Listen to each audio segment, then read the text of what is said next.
I have both an encouragement and a challenge for you this week. And my encouragement is this, that the Lord your God is with you wherever you go. God says to Joshua in Joshua 1 verse 9, "Be strong and courageous. Do not fear, do not be dismayed, for the Lord your God is with you wherever you go." See, God never promised Joshua, and he never promises us, that everything's just going to be smooth and go just as we all hoped and dreamed it would be, with no issues in our path, that it would not be hard. God never promises that it won't be hard. In fact, he kind of promises us the opposite, and he showed us the opposite in his life here on earth, in the person of Jesus Christ. But God promises that he will be with us wherever we go, in whatever we are doing, that God is with us, that he has not forgotten us, he has not left us, he has not abandoned us, that he is with us. And let that be an encouragement to you today. Let that be something that gives you courage to keep going, to keep moving forward, even when all can seem like it's falling apart. Our God is with us. Now, with that encouragement, I also want to give you a challenge. And that challenge is this, that wherever you're going, whatever you're walking into, let us walk in a manner worthy of the calling to which we have been called. There's a chapter in a really small book called Zephaniah, the end of the Old Testament. I encourage you to read this book. I find there's so much value in the prophets and the time we're living in now, and refining our hearts to look more like Christ.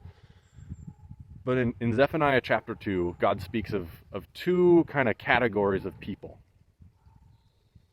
In chapter 2, verse 3, he says this, "Seek the Lord, all you humble of the land, who do his just commands. Seek righteousness, seek humility, and perhaps you may be hidden on the day of the anger of the Lord." Seek righteousness, seek humility.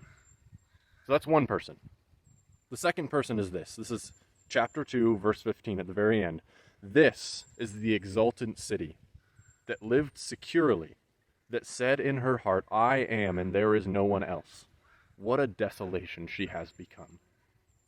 So my challenge to you is to ask yourself the honest question, the really honest question, as you are engaging with what is going on in our world today, as you are thinking about the pandemic we're in the midst of, as you are reckoning with the racism that has been revealed in our country, who are you? Are you seeking righteousness and humility? Are you able to extend grace to those who you don't understand where they're coming from or you disagree with? Are you humble in your response? Or are you, like the exultant city, saying, "I am and there is no one else. I know what's the right way to think about these things. I am this way. I know what I am, and I don't want to even hear your arguments because you're wrong, I'm right." What are we? Who are we? As our God walks with us wherever we go, are we walking in humility or in pride? Are we able to extend grace to our neighbor and love our neighbors radically? Or are we saying, "No, I know the way. I've got it all figured out. I'm doing the right thing, and there's nobody else that can tell me anything else"? So I'd challenge you with that. Take an honest look. Let us all take an honest look at our hearts. Are we humble or proud in these times? Because that's going to reveal who our King is and who we're following.